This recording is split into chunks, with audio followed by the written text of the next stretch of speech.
ये क्वेश्चन 10 क्या पूछता है आपका मॉड्यूल का?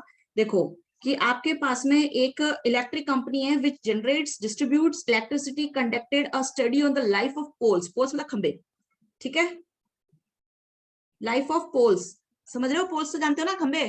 द हाँ ma'am. repatriate life data are given in the following table.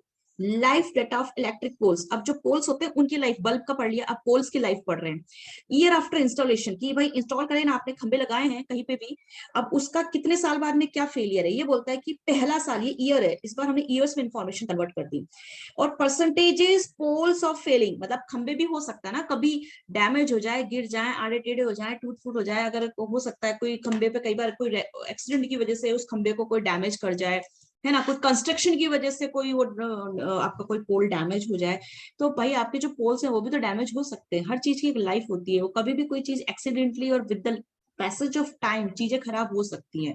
तो हम क्या कह रहे हैं कि पहले साल बाद में अगर पोल्स जो फेल हो सकते हैं वो परसेंटेज में है। देखो डाटा हमेशा ध्यान रखना है कि इन्फॉर्मेशन परसेंटेज में है, अगर ये है तो ये क्या है, परसेंटेज है 1%, है ना, ये तो ये 2% है, ये 3% है, तो ये सारी इन्फॉर्मेशन परसेंटेज में चल रही है। और डाटा कितने साल का है बताइए? 10 साल का डाटा दिया हुआ है, 10 साल का, 10 ईयर्स का डाटा दिया हुआ है। यहां तक भी ये समझ में आ गया सवाल। If the company now installs 5000 poles, और टोटल जो हमारे पास में टोटल नंबर ऑफ पोल्स जो हैं वो कितने इन्होंने इंस्टॉल करे हैं, 5000 poles, and follows a policy of replacing poles only when they fail, और उन्होंने कहा कि जब वो फेल होंगे उसी हम वक्त हम उसको ठीक करेंगे। तो फिर how many poles are expected to be replaced each year during the next 10 years? तो बताओ कि जब खराब होंगे तब ठीक कर देंगे, जब खराब होंगे तब ठीक कर देंगे, तो कितने साल बाद, कितने साल बाद में हमको, मतलब हमारे पास टोटल 10 ईयर्स है, and how many poles are expected to be replaced each year?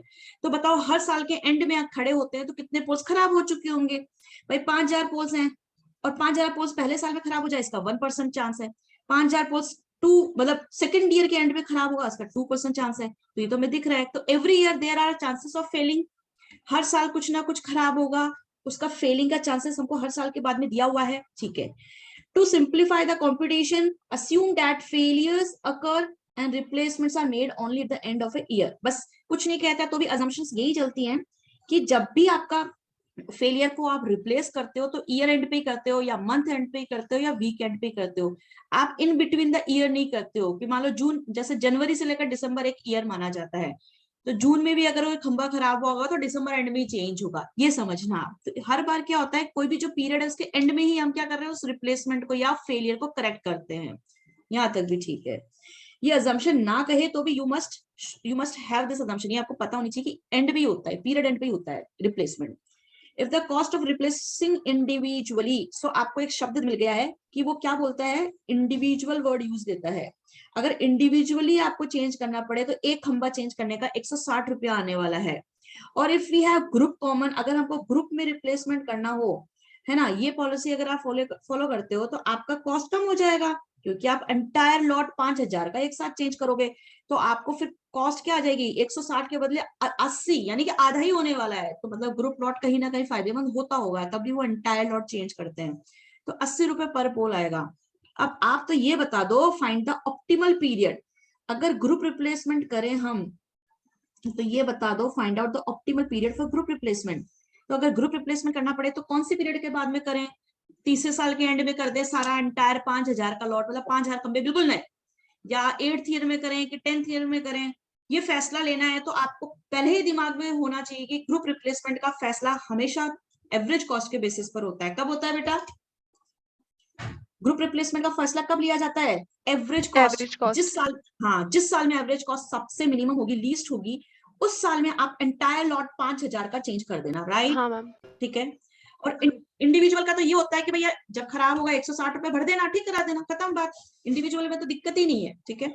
फिर भी हम दोनों को अलग अलग कैलकुलेट करके रखते हैं। अब आपके मॉड्यूल को अगर देखो तो मॉड्यूल के सामने हमने हमने आपको कल भी सिखाया था कि आप क्या करोगे, आप एवरेज लाइफ निकालोगे। एवरेज लाइफ कैसे निकलती है बेटा? आपका जो ये डाटा है, आपका जो डाटा है, आपका जो पीरियड है वो फर्स्ट ईयर है, और फेलियर कैसे दे रखा है 1%। मुझे बताओ ये क्यूमुलेटिव है कि इंडिविजुअल है? जरा शक्ल देख के समझो आप। ये जो डाटा है, ये जो डाटा है फेलियर्स परसेंटेज दे रखा है, समझने की कोशिश करना। ये क्यूमुलेटिव नहीं है तो क्यूमुलेटिव में बदलना पड़ेगा। और अगर क्यूमुलेटिव में नहीं है तो आप इधर से काम चला लो, डायरेक्ट काम चल जाएगा। तो बताओ ये डाटा कैसा है, शक्ल देखो इसकी और समझने की कोशिश करो कि क्यूमुलेटिव है कि इंडिविजुअल इंडिविजुअल है, हर साल का अपना अपना अलग अलग है। अलग अलग है। बिल्कुल, क्यों? क्योंकि अलग आप अलग। बिल्कुल समझ गए। आप क्यों, ऐसा क्यों लगा आपको? बताइए, आप ही की जवाब सुनना चाहते हो आप ही के मुंह से। ऐसा क्यों लगा आपको कि इंडिविजुअल इंडिविजुअल फेलियर्स हैं? हम क्योंकि टोटल 100 नहीं है ना लास्ट टाइम। यस, क्योंकि देखो अगर यहाँ पे बढ़ता जा रहा है बढ़ता जा रहा है बढ़ता जा रहा है, तो भी हम ये देखते हैं कि 7 का टोटल जो होगा वो कभी 5 3 8, मतलब जो नेक्स्ट टोटल है वो उसके पुराने सारे टोटल इक्वल नहीं है ना।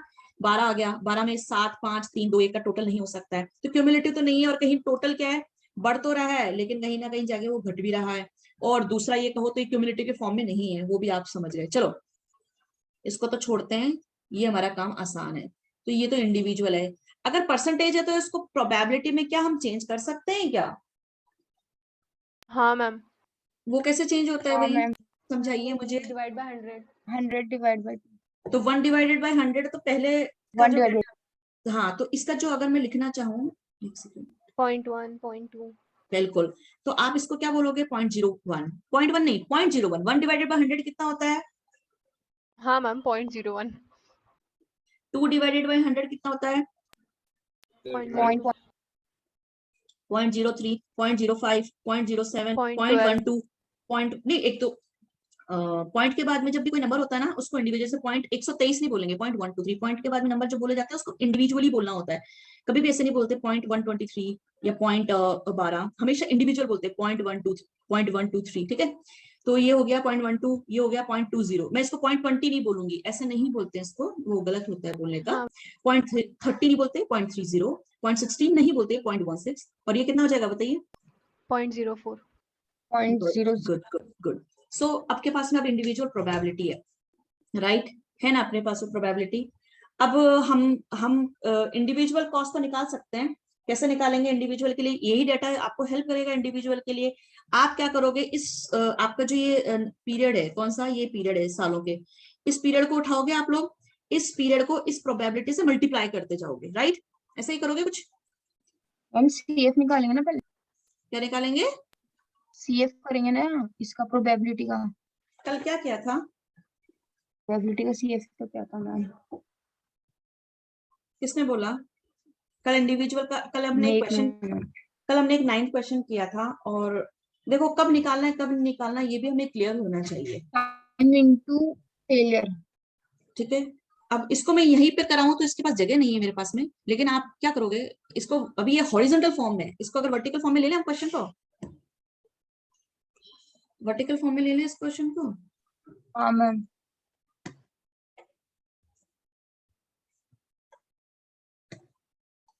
आप स्क्रीन देख पा रहे होंगे, ठीक है?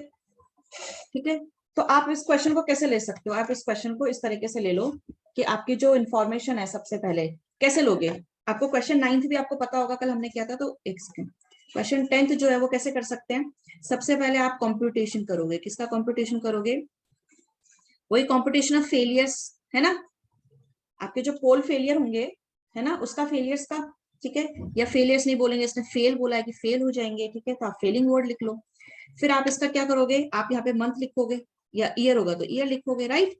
तो हमारे पास में ईयर है तो ईयर लिख लिया। कितने साल है हमारे पास में? पूरे 10 साल है, तो 1 2 3 4 5, है ना, ऐसे। फिर 10 साल तक लिखोगे। फिर उसके बाद में आप यहाँ पे प्रोबेबिलिटी ऑफ फेलिंग, कि भाई वो फेल हो जाए, इसकी प्रोबेबिलिटी ऑफ फेलिंग आप उसके सामने लिखोगे। कितनी प्रोबेबिलिटी है वो हमने अभी कैलकुलेट कर ली थी, ठीक है? कितनी कितनी कैलकुलेट की थी? 0.01, है ना? 0.01 के बाद में कितना था? 0.02। मैम एक ठीक बार है, आप ये फर्क बताओगे कि अपन को ये सीएफ कब करना होता है और वो मल्टीप्लाई। बता दूंगी अभी, एक बार लिख लें हम लोग। 05, 0.07, ठीक है? 6 7 8 9 और 10 कितना था? 0.07 के बाद में 0.12, 0.20, 0.30 और 0.16 और पॉइंट कितना था लास्ट में? मॉड्यूल में देख लेना, 0.04, ठीक है? अब आप 9th क्वेश्चन किया है ना कल आप लोगों ने मेरे साथ में? अगर आप 9th क्वेश्चन किया है तो आप 9th क्वेश्चन देखो वापस से, यहाँ देखो 9th क्वेश्चन, कल आपने 9th क्वेश्चन किया। तो आपने देखा था कि जो भी आपका टाइम है उसको आप प्रोबेबिलिटी ऑफ फेलियर से मल्टीप्लाई करते हो, तो जो आपका टाइम है उसको प्रोबेबिलिटी ऑफ फेलियर से मल्टीप्लाई करते हो तो क्या निकल के आएगा? बताओ। Average life. एवरेज लाइफ निकल के आती है, ठीक है। तो आप एवरेज लाइफ निकालोगे, यानी कि उन जो खंभों की जो ऑन एन एवरेज लाइफ कितनी है, वैसे तो 10 साल का पीरियड दिया हुआ है, लेकिन फिर भी हमने जो खंभे इंस्टॉल किए हैं कि अगर पहले साल के एंड में, दूसरे साल के एंड में, मतलब उनके फेल होने की प्रोबेबिलिटी अगर दी हुई है, यानी कि देखो इसका मतलब क्या है, एक मिनट, ये चीज आप वापस से लिख लो नीचे, same to same. Yes, exact question है, मैं तो ऐसे आपका रिवीजन ही करवा रही हूँ, क्वेश्चन में कोई दिक्कत ही नहीं है, ठीक है। तो आप क्या करोगे, आप अपने टाइम पीरियड को जब प्रोबेबिलिटी ऑफ फेलियर से मल्टीप्लाई करते हो तो क्या होता है, आपका एवरेज लाइफ निकल के आता है, ठीक है। एवरेज लाइफ, या फिर क्या करते हो, मीन लाइफ, जो भी आप बोलना चाहो, कि मतलब एक खंबा है, पहले साल में लगाया और पहले साल बाद में जो, सॉरी एक नहीं, 5,000 खंबे हैं, लेकिन उसको इंडिविजुअली देखो पहले, कि अगर पहले साल के एंड में जो आपके फेलियर्स हैं वो कितने हैं, फेलियर्स कितने हैं, प्रोबेबिलिटी ऑफ फेलिंग कितने हैं, अरे कितने हैं भाई, 0.10। तो आप क्या करोगे, आप 1 इंटू 0.01 करोगे तो क्या आएगा, 0.10। फिर 2 को करोगे तो 0.2 से, तो कितना आएगा आपका, कितना आएगा,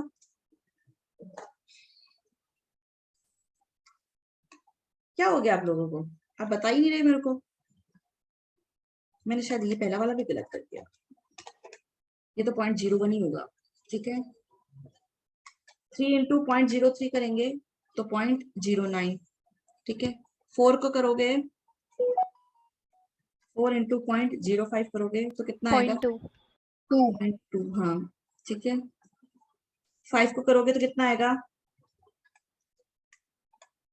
हाँ, 0.35। 6 को करोगे तो कितना आ जाएगा, आपके पास कैलकुलेटर है ना, हाँ मैम करते जाओ, बताते जाओ रे यार, तुम लोग बताते जाओ मुझे कितना आया आपका।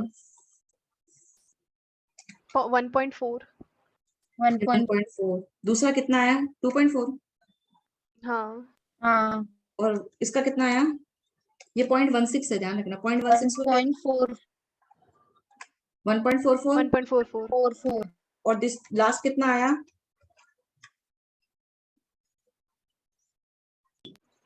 पॉइंट है ना। इनका टोटल कर लो एक बार तो कितना आ जाएगा, सारा डाटा हमने टोटल किया तो नहीं कितना आ आएगा। जाएगा, अच्छा सॉरी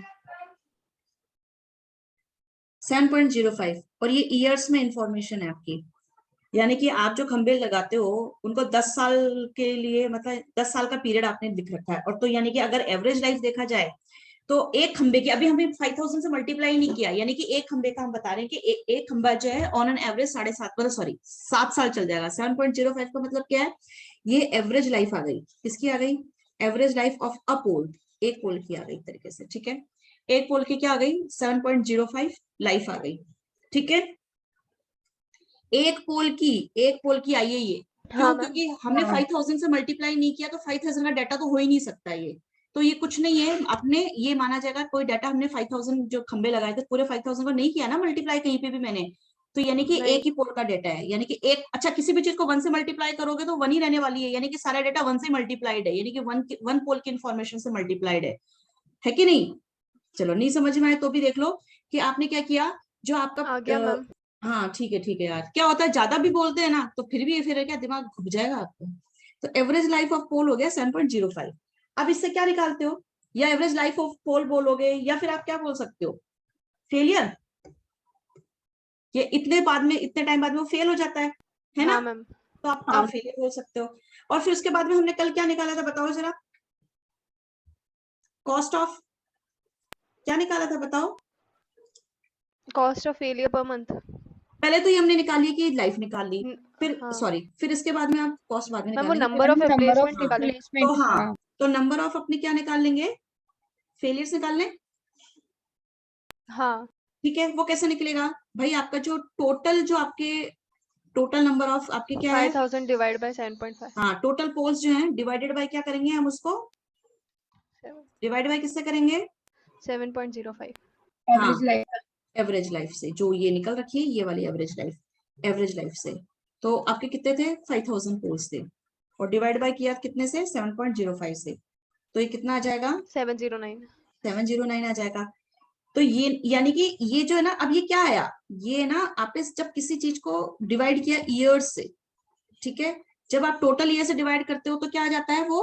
अच्छा, ऊपर क्या था, ऐसे देखो इसको और भी थोड़ा सा डिटेल में।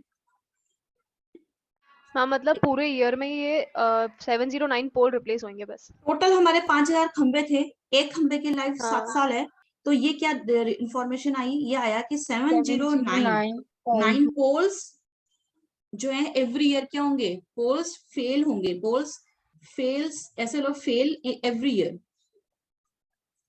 क्या हो जाएगा ये? Every year. क्यों हाँ मैम। एवरी ईयर क्यों होता है, आपको पता है ना? हाँ ठीक है, ये टोटल ईयर से डिवाइड करोगे तो पर ईयर का आ जाएगा, ठीक है। तो हमको पता चल गया कि 709 खंबे खंबे एवरी ईयर, हर साल फेल हो जाएंगे। टोटल कितने खंबे लगाए थे? 5000। तो अब आपको ऑन एन एवरेज समझ में आ गया कि 5000 लगा तो दो, और 7 साल की एवरेज लाइफ है, तो एक साल में कितने खंबे खराब होंगे आपके? 709 खंबे खराब हो जाएंगे, ठीक है। 5000 में से हर साल खराब होंगे 709 700 709 709, ये हमने उसकी एवरेज निकाल लिया। एक बार नंबर ऑफ फेलियर्स निकालिए, नंबर ऑफ पोल्स खराब निकालिए, तो कॉस्ट कितनी आएगी? भाई कॉस्ट उतनी आएगी जितनी खराब होती जाएगी, उसको बदलते जाएंगे। तो जो कॉस्ट ऑफ या ईयरली कॉस्ट आ जाएगी आपकी, एक तरीके से हर साल कितनी कॉस्ट आएगी? ईयरली कॉस्ट ऑफ फेलियर्स, है ना। तो जितने खराब हो जाए उतने ठीक करा लो। 709 खंबे हर साल खराब होंगे, और एक खंबे की कॉस्ट 160 रुपए आएगी, तो 709 खंबे की टोटल कॉस्ट कितनी आ जाएगी आपकी? 1,13,440 आ जाएगी। Right right. हाँ इसको मैम। क्या बोलते हैं? ये जिंदगी में आप तक अभी तक आपने ऐसी कैलकुलेशन करी है, चाहे वो कॉस्टिंग में करी हो, चाहे आपने मैथ्स में करी हो। आप क्या निकालते हो? इस तरीके से कॉस्ट निकालते हो, एक तरीके से जिस जिस दिन जितने खंबे खराब हो उतने ठीक कर दो। भाई 5000 पूरे तो नहीं चेंज करे ना मैंने, 5000, तो अगर 5000 पूरे चेंज करते तो 5000 वाली कॉस्ट कितनी होती है? 80, है ना। वो हम उसको वो रेट लेते हैं, लेकिन यहाँ पे तो ऐसा कुछ भी नहीं है। अभी तो हम क्या कर रहे हैं, जो खराब हो उसको बदल दो और उसके पैसे खर्च कर दो, तो इतने पैसे खर्च होते हैं। कब? हर साल खर्च होते हैं, ईयरली कॉस्ट है फेलियर्स की, ठीक है। ये हो गया हमारा। ये जो हमने पॉलिसी भी फॉलो की ना, इस पॉलिसी को हम बोलते हैं इंडिविजुअल रिप्लेसमेंट। क्या बोलते हैं भाई? ये क्या हुआ अभी तक? इंडिविजुअल। ये जो आपने फैसला लिया ये क्या है? इसको बोलते हैं इंडिविजुअल, ठीक है। मैम इसमें अपन ने टोटल नहीं लिया ना, क्योंकि इसमें क्वेश्चन में बोला कि आपको सिर्फ वही रिप्लेस करने हैं जो खराब हुए हैं। हाँ, तो जो 709 खंबे हर साल खराब होंगे, हाँ। तो 160 रुपए पर कॉस्ट है, पर इंडिविजुअल कॉस्ट है पर आइटम की। तो बस इतना इतना आपको हर साल खंबे की कॉस्ट आती है।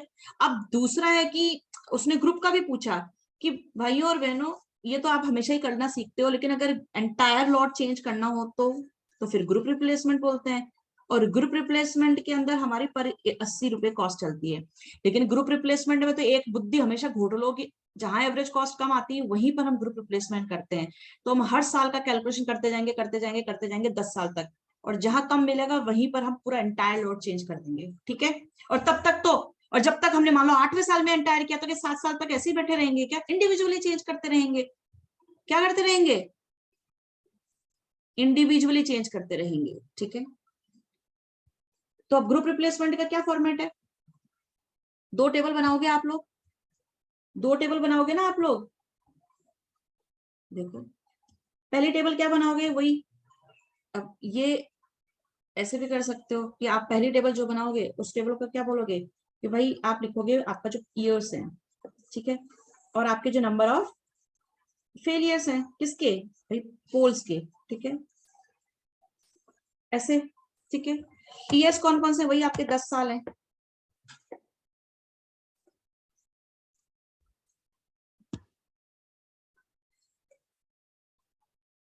अब आप क्या करोगे? अब मैंने आपको कॉन्सेप्ट बार बार बताने से अच्छा है कि अब मैं आपको एक ही साथ बता दूं कि आप यहाँ पे फॉर्मूला लिखोगे। क्या फॉर्मूला लिखोगे यहाँ पर? आप यहाँ पे 1 है ना, तो आप बोलोगे N1 नंबर ऑफ फेलियर्स। तो N1 पहले साल में जो नंबर ऑफ फेलियर्स होंगे, पहले ईयर के एंड में जो नंबर ऑफ फेलियर्स होंगे वो क्या होंगे? N1। उसको कैसे लिखोगे आप? यहाँ से स्टार्ट करोगे, हमेशा 0 से स्टार्ट करोगे, N0। और प्रोबेबिलिटी कैसे लिखोगे? N1 है तो P1, ठीक है। फिर N2 पे खड़े होंगे तो कैसे होंगे? दो साल के एंड पे, सेकंड ईयर पे अगर आपको कुछ फैसला लेना पड़ता है ग्रुप रिप्लेसमेंट का, तो आप क्या करते हैं? N स्टार्ट 0 से करोगे, प्लस फिर N1 लिखोगे, है ना। और प्रोबेबिलिटी कैसे लिखोगे, यहाँ 2 है ना, तो P2 से चालू करोगे और उसको डिक्रीजिंग ऑर्डर में लिखते जाओगे, तो P2 और P1, ठीक है। N3 के सामने लिखोगे तो कैसे लिखोगे, तो आप लिखोगे N0, N1 और N2, ठीक है। मतलब 3 पीरियड है तो 3 बार N लिखना है, ठीक है। और प्रोबेबिलिटी कैसे चालू करनी है, N3 है तो P3, P2 और P1। अजी आ रहा है क्या आप लोगों को समझ में? अब नहीं भी आए तो क्या करूं मैं आपका, हाँ N0 P4, ठीक है। फिर यहाँ पे N1 और ये P3, फिर यहाँ पे N2, ये क्या हो जाएगा P2, फिर क्या हो जाएगा यहाँ पे 1 2 3, ठीक है, और ये हो जाएगा P1। और आप देखो यहाँ पे टोटल कितना है 4, इनका टोटल कितना है 4, इनका टोटल कितना है 4, इनका टोटल कितना है 4, इनका टोटल कितना है 4, ये 3 था ऊपर तो इनका टोटल कितना था 3, इनका टोटल कितना था 3, इनका टोटल कितना था 3। चलो कोई बात नहीं, ये तो हमने एक तरीके से आपको ना रीजनिंग समझाने बैठ गए। चलो आप इसके बेसिस पे कैलकुलेशन कर सकते हो। N0 क्या होता है, N0 वो होता है जो शुरू में आपने खंबे लगाए थे 5000, 5000, ठीक है। तो आप इसको करोगे तो कैसे करोगे बताओ, 5000 इंटू प्रोबेबिलिटी हाँ 0.01 से 5000 इंटू, और फर्स्ट ईयर के सामने की प्रोबेबिलिटी कितनी थी 0.01, राइट, 5 ठीक है। तो आप बताओ कितना आया होगा आपका, 50। पक्का 50। हाँ सेकेंड ईयर में जब आपने किया होगा तो क्या क्या किया होगा, N0 P2, 5000 इंटू 0.02 हाँ 02 प्लस ये जो डाटा ये जो रिप्लेस किया ये भी खराब हो जाएगा कब, 1 साल बाद में, तो खराब होने की इंटू प्रोबेबिलिटी की आफ्टर 0.1 ईयर P1 कितना है 0.01 तो इनको कैलकुलेट करोगे तो कितना आ जाएगा दोनों को 101, ठीक है। नहीं और अब थर्ड ईयर में जाओगे इन सबको इसी तरीके से सॉल्व करना, तो थर्ड ईयर में जाओगे तो कितना हो जाएगा 152, फोर्थ ईयर में कितना हो जाएगा 150 या 256 हो जाएगा, ठीक है जी। मैम ये तो 50 इंटू 0.001 कर रहे हैं तो 0.5 आ रहा है, तो आपने वो राउंड ऑफ करा है क्या? किसको, ये 50 इंटू एक मिनट 0.001 को करके देखो 5000 है ना, 5000 का कितना हो हाँ गया, इसका तो अपडेट है 100 हो गया, 5000 को हाँ 0.02 से किया तो इसका कितना हो गया था 100 हो गया, और 50 को हाँ 0.01 से करोगे तो कितना हो जाएगा बताओ 0.5 0.5 है, हाँ तो इसका मतलब 5000 इंटू 0.50, हाँ तो ये गलत कर दिया ना इसका मतलब, तो सही बोल रहे हो 50 इंटू 0.5 आना चाहिए, 100.5 आएगा हाँ हाँ करेक्ट है, ये गलत। तो इसने क्या किया, इसने एक तरीके से आपके मॉड्यूल में देखो ये अपना 100 प्लस 0.05 है ना, उसने मिस्टेक की है, तो आप इसको ना 100.05 लिखोगे, ठीक है। हाँ फिर सेकंड ईयर का कैलकुलेट कर लेना भाई, कैलकुलेट तो कर सकते हो ना आप लोग, हाँ मतलब एरर हो तो आप उसको सही कर देना, ठीक है। हम्म, अच्छा आपके मॉड्यूल को देखोगे तो जो 6th ईयर का डेटा है ना उसमें मॉड्यूल देखो आप, उसमें क्या किया उसने 5000 को 1.2 से किया, उसको काट दो, उसको 0.12 से कर लो क्योंकि 1.2 कहीं नहीं है, ठीक है। 6th ईयर आपके मॉड्यूल आपके सामने है, उसका डाटा देखना आप, 5000 को उसने 1.2 से किया है, 1.2 से नहीं होता है, ठीक है। प्रोबेबिलिटी कभी भी 1.2 नहीं हो सकती, ठीक है, 1 ही टोटल उसका है, ठीक है। अभी ये इसने मतलब कुल मिला के डाटा गलत लिखा, आप सही कर देना, तो इसका डाटा क्या आएगा वो आप देख लेना, ठीक है। अब आप क्या करोगे, ये हमने क्या करा अपना N1 N2 जो है ये अपने नंबर ऑफ फेलियर्स निकाल ली हमने, तो यानी कि पहले साल पे सेकेंड ईयर पे थर्ड ईयर पे ये इस तरीके से आपके फेलियर होने वाले हैं। उसके बाद में आप क्या करोगे, अब इनका क्या करोगे, आप क्यूमुलेटिव लिखोगे, क्या लिखोगे क्यूमुलेटिव, आप ये करोगे यहाँ पे इसका क्यूमुलेटिव नंबर ऑफ फेलियर्स, ठीक है, क्यूमुलेटिव फेलियर्स ऐसे लिख लो।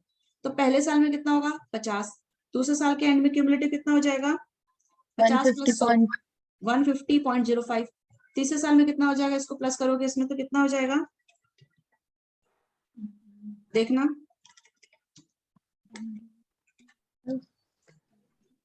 हम 302.05 ठीक है। इस तरीके से आप क्या करते जाओगे, आप कैलकुलेट करते जाओगे, है ना। और कोई एरर हो तो देख लेना, मॉड्यूल में एरर मिल जाती है, ठीक है। इस तरीके से। तो अभी तो मैं आपको ना थोड़ा सा डाटा करके बता रही हूँ।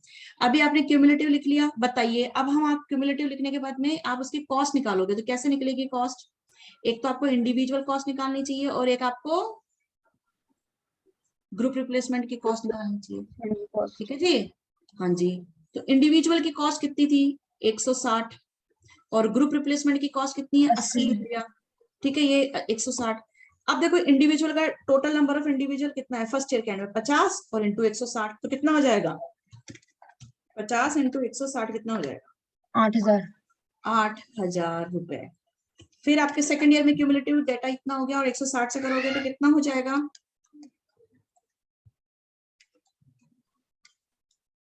बताओ। मैम 24,008। 24,008, ठीक है। आप इनको कर ला, आपके मॉड्यूल में एरर है इसमें, ठीक है, इस क्वेश्चन में एरर है, आप तरीके से करना, आपका क्वेश्चन सही हो जाएगा। कैलकुलेशन गलत है इसमें। हाँ बिल्कुल है। 48,328 समझ में आ रहा है? 89,280, ठीक है, इस तरीके से आप करना। उसके बाद में ग्रुप की क्या कॉस्ट है? ग्रुप में कुछ नहीं है, 5,000 इंटू 80 रुपया, ठीक है। ये आपकी हर साल में ग्रुप चेंज करना पड़े तो रेट तो एक ही आने वाली, पहले ईयर में चेंज किया तो भी 5,000 इंटू 80, तो कितना आ जाएगा आपका? 4 लाख। कितना आ जाएगा? मैम मतलब अपन ऊपर जो इंडिविजुअल रिप्लेसमेंट की जो कॉस्ट लेते हैं ना, जो अपन ने 709 से मल्टीप्लाई किया, हाँ, तो उसमें अपन सिर्फ उतने ही लेंगे जितने खराब चेंज, हुए हैं हमेशा। जितने खराब हुए हैं, हमेशा ना। हाँ हमेशा, ठीक है। और इसमें टोटल लेंगे। और ग्रुप रिप्लेसमेंट करते हैं तो ये टेबल बनाना आप, ठीक है। और हाँ ये ये देखो, टोटल। हाँ, और ग्रुप रिप्लेसमेंट करते हैं पहले साल में ग्रुप रिप्लेसमेंट करना तो भी 4 लाख, सेकंड ईयर में, थर्ड ईयर में, मतलब पूरे 10 साल तक आप क्या लिखोगे यहाँ पे? 4 लाख रुपए लिखोगे, राइट? ठीक है। फिर क्या आ जाता है? ग्रुप रिप्लेसमेंट के बाद में आपको क्या करना पड़ता है? टोटल कॉस्ट निकालनी पड़ती है। क्या निकालनी पड़ती है? Total cost. टोटल कॉस्ट कैसे निकलेगी? Individual replacement cost plus group replacement cost, ठीक है। और इन दोनों को आप टोटल करोगे, क्योंकि एक तो देखो पहले साल में 8,000 और 4 लाख, अगर पहले साल के एंड में फैसला होता एंटायर लॉट चेंज करने का तो कितना आता? 4 लाख 8,000 का, राइट? दूसरे साल में अगर करना पड़ता, पहले साल में नहीं करते तो दूसरे साल में करते, तो इंडिविजुअली जो हमने चेंजेस किए होंगे, प्राइस बियर की होगी पोल्स की, वो तो बियर की है, और उसके अलावा 4 लाख का पूरा एंटायर लॉट, तो कितना हो जाएगा? 4,24,008। अरे आ रहा है क्या समझ में? है ना? ठीक है। तो फिर हमको एवरेज कॉस्ट कैसे निकालनी पड़ेगी? How can we find average cost? आप क्या करोगे? Total cost divided by N. Cost में उसका पीरियड डिवाइड कर देंगे। अब 4,08,000 को अगर उससे डिवाइड करना पड़े, किससे? पहले साल, हाँ, तो 4,08,000 ही आएगी। और दूसरे साल में अगर 4,24,000 रुपए है ना, तो उसको करोगे सेकेंड ईयर से डिवाइड, तो कितना हो जाएगा? 2,12,000 आ जाएगी, ठीक है। हाँ 4, अरे यार ये हो नहीं रहा है सही, हो गया? हाँ ठीक है। फिर तीसरे साल में करोगे तो कितना आ जाएगा? 448, 448 और 328, और डिवाइडेड बाय क्या? 14944 राउंड ऑफ कर देगा। हाँ कर लो, ठीक। अब एक बात बताओ, ऐसा करते जाना बेटा। अब इसका कुछ नहीं है, जिस साल में सबसे कम कॉस्ट आई होगी, जिस साल में सबसे कम कॉस्ट आई होगी वो साल में आप पूरा एंटायर लॉट चेंज कर देना और वहां तक की कॉस्ट आपको पता चल जाएगी, ठीक है। तो आप अगर देखोगे तो आपके टेबल में ना आपके जो मॉड्यूल है उसमें ना क्या क्या 6 साल का ही डेटा उठाया हुआ है, करा तो उसमें रॉन्ग है, लेकिन आप डिसीजन लेना पड़ेगा आप कैसे लोगे। तो देखो आपके जो इस क्वेश्चन के अंदर इसने क्या किया, यहाँ पे सारी कॉस्ट देखो, हमारी कॉस्ट कम अलग आई है क्योंकि इनकी कैलकुलेशन मिस्टेक है, ठीक है। तो ये रिड्यूस हो रही है, रिड्यूस हो रही है, रिड्यूस हो रही है, रिड्यूस हो रही है, रिड्यूस हो रही है, तो यहाँ तक तो रिड्यूस हो रही है, लेकिन यहाँ से कॉस्ट क्या होने लग गई? 1 लाख के बाद में 2,51, तो बढ़ने लग गई। तो ये बुक वाला स्मार्ट है, इसने 10 साल का पूरा डाटा कैलकुलेट नहीं किया, इसने इतना आधे से आधे तक की कैलकुलेट किया और यहाँ से बढ़ने लगी, मतलब बढ़ती जाएगी। तो फिर हमको क्या करना चाहिए? यहाँ पे 5वें साल के एंड पर क्या कर देना चाहिए? पूरा एंटायर लॉट चेंज करना चाहिए। रिप्लेसमेंट देखो, तो इसने बोला optimal replacement at the end of 5th year करना चाहिए। व्हाई? रीजन देना आप लोग। रीजन इज दिस कि आपकी जो एवरेज कॉस्ट है that is what is lowest या least, is least in all 10 years, ठीक है। सबसे 10 ईयर्स में सबसे लीस्ट यहाँ पे आ रही है। और अगर इसको इंडिविजुअली कंपेयर करोगे तब भी इंडिविजुअल कंपैरिजन करना पड़ेगा, क्यों? क्योंकि देखो इंडिविजुअली सस्ता पड़ेगा और आप ग्रुप रिप्लेसमेंट में करना, तो ग्रुप रिप्लेसमेंट आप डिसीजन में कॉस्ट बचाना चाहोगे ना, तो इंडिविजुअली तो आपकी कितनी कॉस्ट आ गई थी, इंडिविजुअली आपकी कितनी कॉस्ट आई थी, ये देखो 1,13,400, और अगर जब ग्रुप रिप्लेसमेंट कर रहे थे तो कितनी आ रही थी, कितनी आ रही थी, ओहो एक सेकेंड, तब कितनी आ रही थी आपकी, 1,13,440। एक यहाँ पे, तो अब बताओ आप ग्रुप रिप्लेसमेंट करोगे कि आप है ना इंडिविजुअल रिप्लेसमेंट करोगे, बताओ रेट्स को कंपेयर करो, ग्रुप ग्रुप में ही करोगे, क्योंकि इंडिविजुअली तो आपको महंगा पड़ रहा है ना, तो आप क्या करोगे,